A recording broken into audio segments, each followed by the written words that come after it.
Baik, bismillahirrahmanirrahim. Assalamualaikum warahmatullahi wabarakatuh.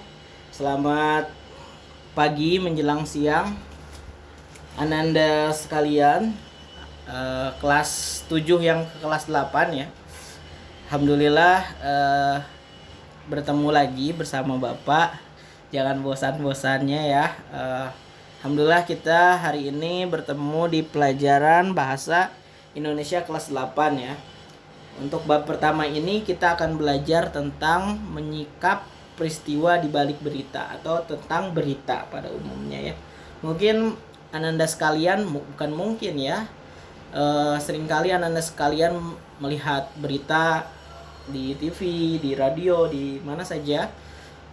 Apalagi zaman sekarang serba digital, apa-apa ada beritanya ya. Dan kita sepatutnya bisa mempelajari fungsi dari berita itu sendiri ya. Lanjut. Oke. Ini masih. Wah, ini banyak animasinya.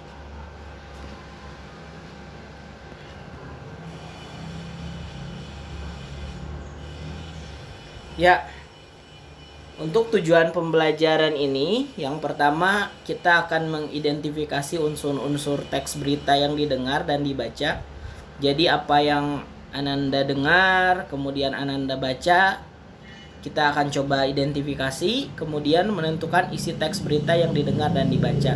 Jadi kan kalau kita menangkap sebuah berita, kita harus tahu berita itu apa, tentang apa sih beritanya. Jadi jelas gitu, informasinya dapat kita tangkap ya. Nah kemudian selama beberapa bulan ini kita sering mendengar atau membaca berita tentang virus corona, baik itu tentang alat pendeteksi diri, alat pelindung diri, kemudian tes COVID-nya, kemudian asal mula virusnya, bagaimana vaksin dan lain-lain sebagainya. Itu kita akan coba, maksudnya itu adalah hal atau berita yang sering Ananda dengar akhir-akhir ini.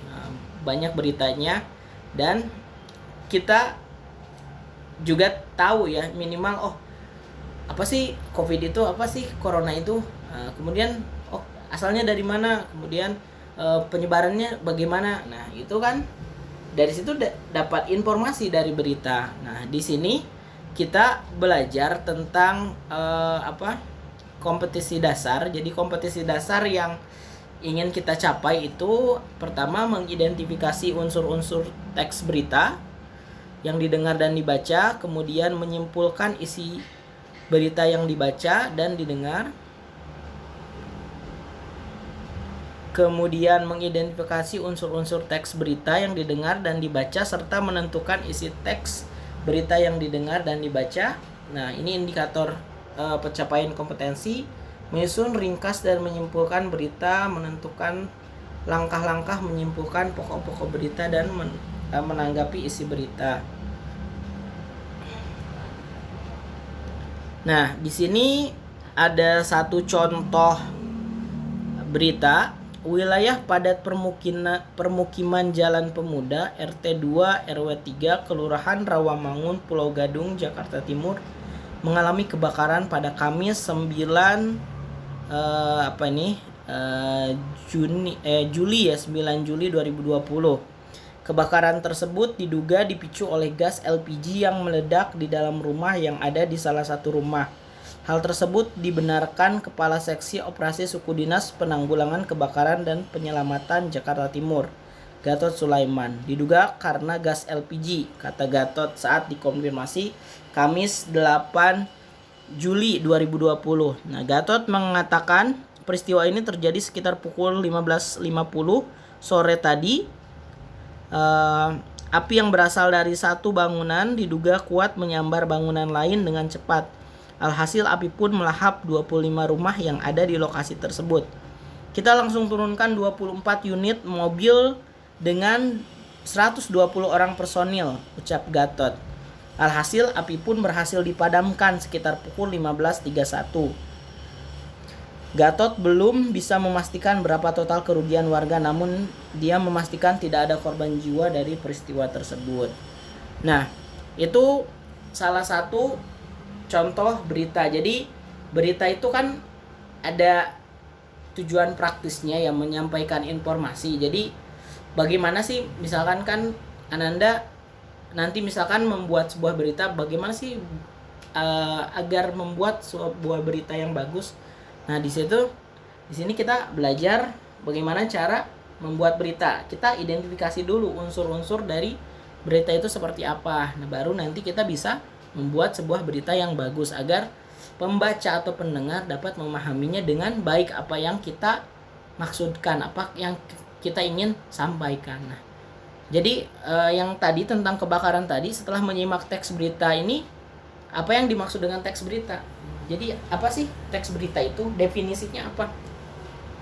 Nah, di sini menurut Kamus Besar Bahasa Indonesia atau KBBI, berita adalah cerita atau keterangan mengenai kejadian atau peristiwa yang hangat. Jadi ada keterangan mengenai kejadian atau sebuah peristiwa. Nah, di sini juga ada pendapat lain dari William S. Maulsby atau Romley.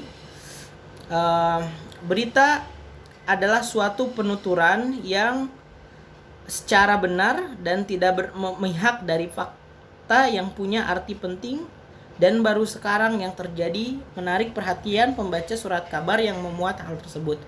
Jadi Pak William S. Maulsby ini yang dikutip oleh Romley mengatakan bahwa berita itu harus fakta. Jadi kalau berita itu tidak didasarkan fakta berarti hoax ya, atau mungkin hanya opini itu.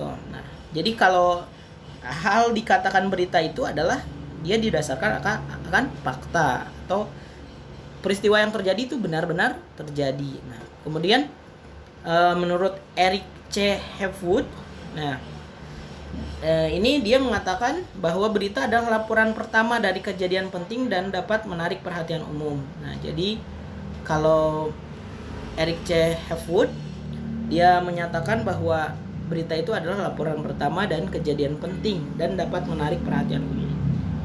Nah, kemudian pendapat lain dari Michael V. Charney, berita adalah laporan tercepat dari suatu peristiwa atau kejadian faktual, penting dan menarik bagi sebagian pembaca serta menyangkut kepentingan mereka. Ini tajam, faktual, terpercaya, itu kayak tagline salah satu televisi ya. Ya intinya betul, maksudnya yang dikatakan itu misalkan tajam, akurat, terpercaya, ya itu harus didasarkan oleh fakta. Dan karena kenapa harus fakta? Agar pembaca itu istilahnya mau menerima si berita itu. Dia kalau tidak didasarkan dengan fakta, ya lama kelamaan orang juga, misalkan kita menulis berita, orang akan menjauhi atau tidak mendengar berita dari kita. Wah, hoax gitu berita yang disampaikan. Nah, kemudian menurut Willard C. Blair, berita adalah sesuatu yang terkini atau baru yang dipilih oleh wartawan untuk dimuat dalam surat kabar sehingga menarik minat bagi pembaca. Di sini ada beberapa poin penting. Yang pertama fakta, yang kedua aktual, kemudian juga menarik minat. Nah, itu salah satu berbagai unsur yang ada di dalam sebuah berita. Nah, kemudian di sini pengertian dari teks berita. Teks berita adalah teks yang berisi tentang segala peristiwa. Kalau tadi kita belajar tentang definisi berita, ini adalah teks berita.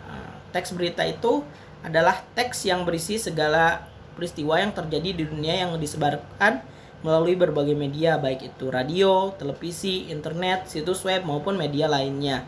Jadi kalau berita tadi dijelaskan adalah informasi yang disampaikan secara fakta, kalau teks berita itu adalah teks. Jadi kedudukannya kayak seperti teks narasi atau teks deskripsi yang pernah kita pelajari. Nah, di sini ada teks berita yang kita akan pelajari. Nah, teks berita ini seperti yang tadi telah Bapak katakan, berisi fakta, tetapi tidak semua fakta dijadikan berita. Nah, ya, jadi kadang ini juga sih yang miris itu, orang bilang bahwa bad news is good news. Nah, berita buruk adalah berita yang bagus. Jadi orang-orang tuh suka kalau berita buruk, orang-orang banyak yang nonton. Nah, padahal banyak berita-berita bagus juga yang bisa kita sampaikan.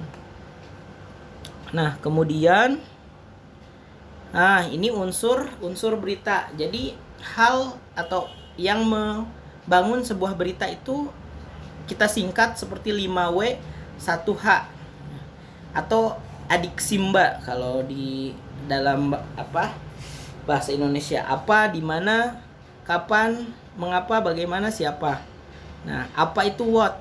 Nah, what kalau bahasa Inggrisnya 5W, what, who, when, where, why, plus 1H, how. Jadi apa, berita, pernyataan berita itu menjelaskan tentang apa. Misalkan kalau tadi tentang kebakaran. Nah, siapa, disertai keterangan orang-orang yang terlibat dalam peristiwa. Jadi siapa, misalkan warga kelurahan Pejompongan atau warga mana gitu yang terlibat kebakaran. Kemudian ada beberapa pemadam kebakaran yang datang, itu juga bisa menjelaskan siapanya. Terus kapan kejadian terjadi, misalkan tanggal 9 Juli 2020. Di mana? Oh, di Pejompongan misalkan. Mengapa terjadi? Karena terjadi korsleting. Kalau yang tadi kejadiannya karena tabung gas meledak. Terus bagaimana kejadiannya? Oh, ketika tabung gas meledak dari satu rumah merembet ke rumah lain sehingga terjadi kebakaran gitu kan. Nah, dari situ ini harus diingat ya, harus digaris bawahi bahwa unsur-unsur berita ini 5W 1H. What, who, when, where, why, dan how ya. Ini yang harus dipahami dalam membangun berita atau menulis sebuah berita ya. Atau Ananda misalkan menyimak berita, ada berita dari televisi atau radio atau misalkan di YouTube, tinggal Ananda kategorikan aja, oh apa berita ini, siapa pelakunya, siapa yang terlibat, kapan kejadiannya, di mana peristiwanya, mengapa kejadiannya berlangsung, dan bagaimana kejadiannya berlangsung. Nah, ini jadi dengan menjawab unsur-unsur berita ini 5W1H ini, kita jadi tahu berita itu apa sih intinya gitu. Nah, jadi ini pentingnya kita memahami unsur-unsur berita. Nah, kemudian pengaplikasian unsur itu berbeda pada tiap genre teks berita. Jadi pada teks berita daring dan cetak biasanya mengadopsi kelima unsur tersebut, sedangkan untuk teks berita analisis investigasi biasanya mengadopkan 2-3 unsur. Kalau investigasi itu seperti bagaimana, mengapa, nah itu ya. Kemudian, nah di sini ada contoh teks berita dan kita mengidentifikasi unsurnya. Coba Bapak bacakan. 10 hari menjelang Lebaran, Sabtu, Pelabuhan Penyeberangan Merak mulai dipadati truk-truk. Truk-truk tersebut mengangkut barang non-9 bahan pokok atau non-sembako. Tingginya arus truk dalam 2 hari terakhir berkaitan dengan adanya larangan melintas bagi truk non-9 bahan pokok atau non-sembako pada tanggal 21 sampai 25 November. Larangan tersebut berlaku bagi truk bersumbu lebih dari 2. Truk gandengan, truk tempelan, dan truk kontainer. Penumpukan truk bersumbu 2 tersebut seperti di Pelabuhan Merak menyebabkan antrean truk sekitar 100 meter dari pintu masuk kapal. Antrean tersebut masih dalam batas normal. Antrean belum membludak keluar area parkir pelabuhan. Akan akibat penumpukan truk itu, beberapa sopir truk mengaku harus menunggu sekitar 2 hingga 4 hari untuk bisa masuk kapal. Ini peristiwanya apa? Padatnya Pelabuhan Merak, atau misalkan macetnya Pelabuhan Merak, atau padatnya banyaknya kendaraan di Pelabuhan Merak misalkan. Di sini siapa yang mengalami peristiwa tersebut? Truk-truk pengangkut barang non sembako, atau mungkin supir-supir truk pengangkut barang non sembako. Di mana atau where peristiwa ini terjadi? Di pelabuhan penyeberangan Merak. Terus kapan? 10 hari menjelang Lebaran. Mengapa?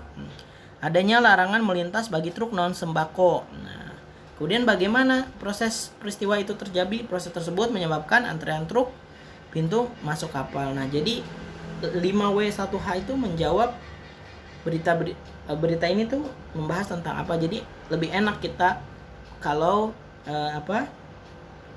membuat rangkuman. Misalkan disuruh membuat rangkuman sebuah berita, isinya tentang apa? Pakai 5W1H. Nah, kemudian di sini ada sifat-sifat dari berita. Yang pertama, aktualitas. Jadi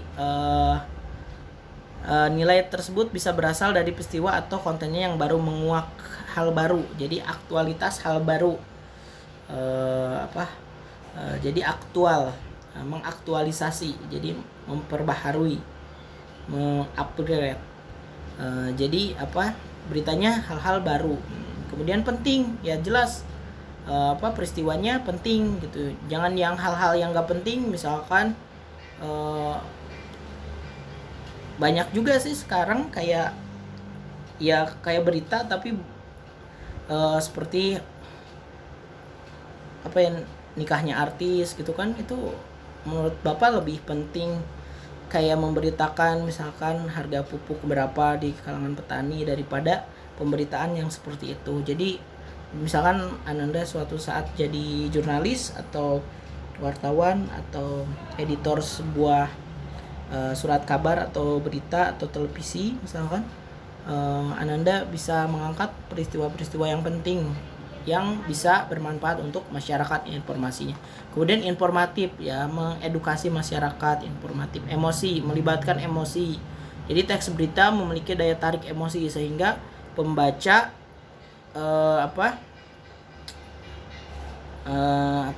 tertarik gitu ya. Nah, kedekatan, teks berita memiliki sifat kedekatan jarak dengan pembacanya. Hal ini berkaitan dengan ketertarikan pembaca terhadap konten peristiwa yang diangkat. Jadi misalkan kalau ada misalkan koran yang mengangkat tentang bisnis, ya pembacanya juga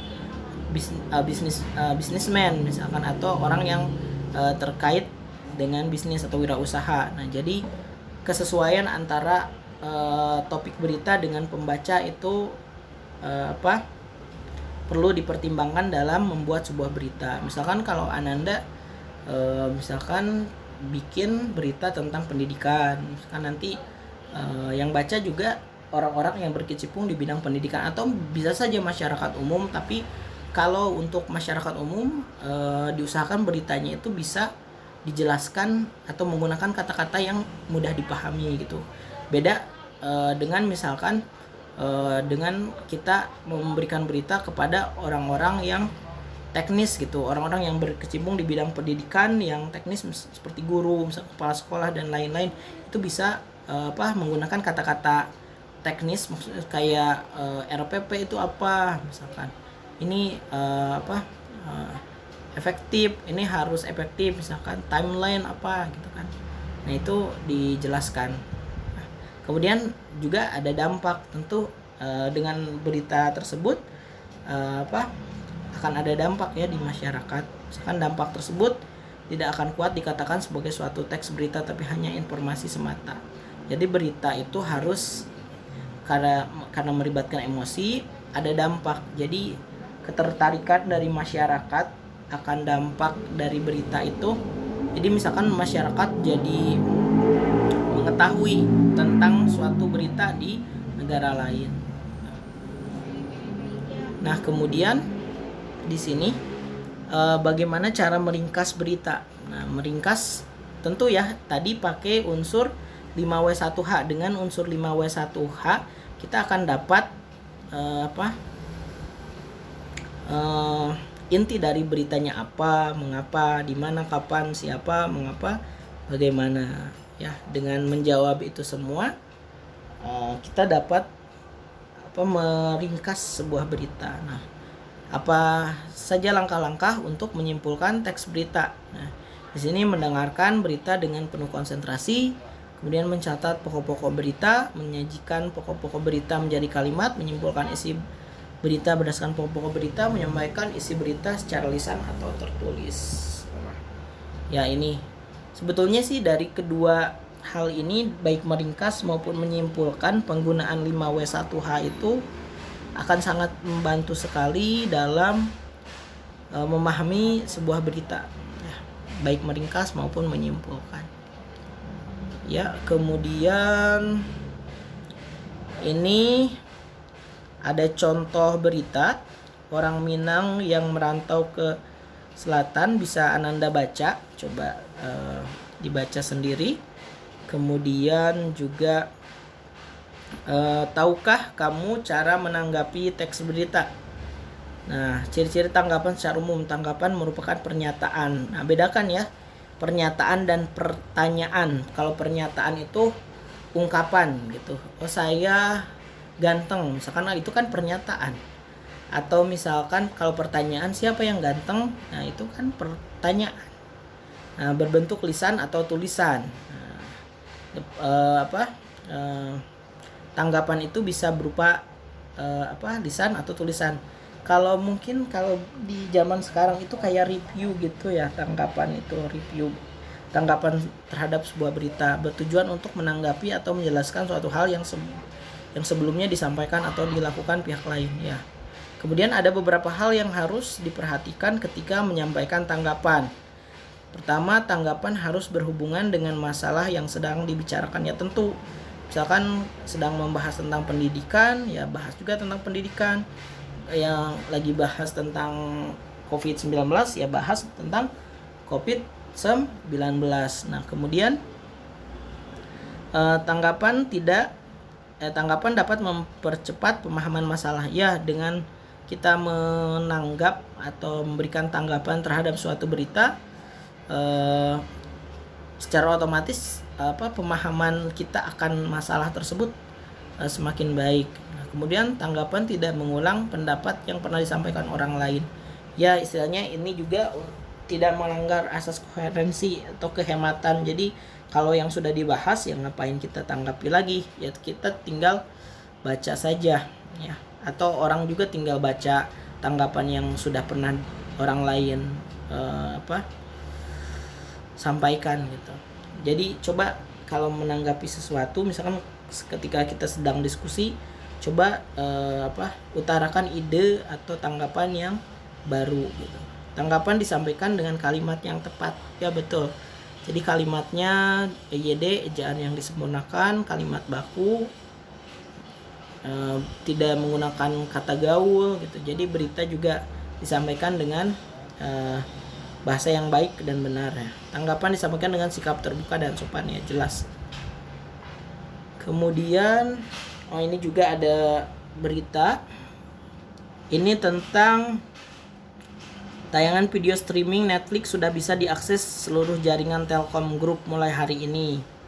Nah, pembukaan akses ini akan memungkinkan pelanggan IndiHome, Telkomsel, dan WiFi ID mengakses konten-konten Netflix. Ini tentang berita yang baru-baru ini ya. Jadi Netflix dapat ditonton di layanan IndiHome, Telkomsel, dan WiFi ID. Nah, bisakah kamu mengidentifikasi unsur-unsur teks berita tersebut?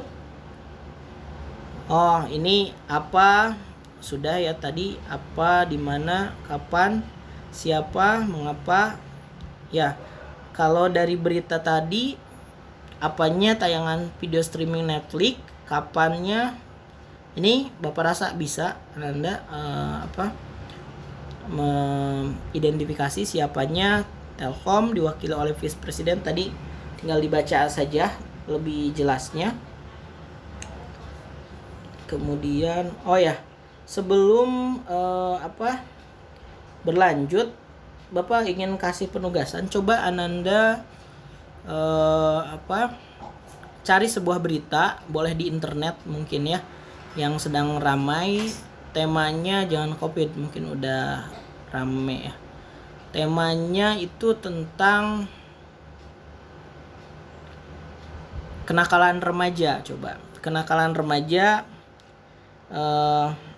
kenakalan remaja, kemudian tapi yang akhirnya itu bisa positif ya, jangan berita yang kenakalan remaja tapi jadi negatif. Mungkin itu kayak opini ya, maksudnya ada sebuah berita yang mengulas tentang kenakalan remaja. Coba berita tentang kenakalan remaja, coba Ananda identifikasi unsur-unsurnya 5W1H, apa berita tersebut, siapa yang terlibat, kemudian when, di mana berita tersebut terjadi, kapan, mengapa, dan bagaimana, dan sebagainya ya.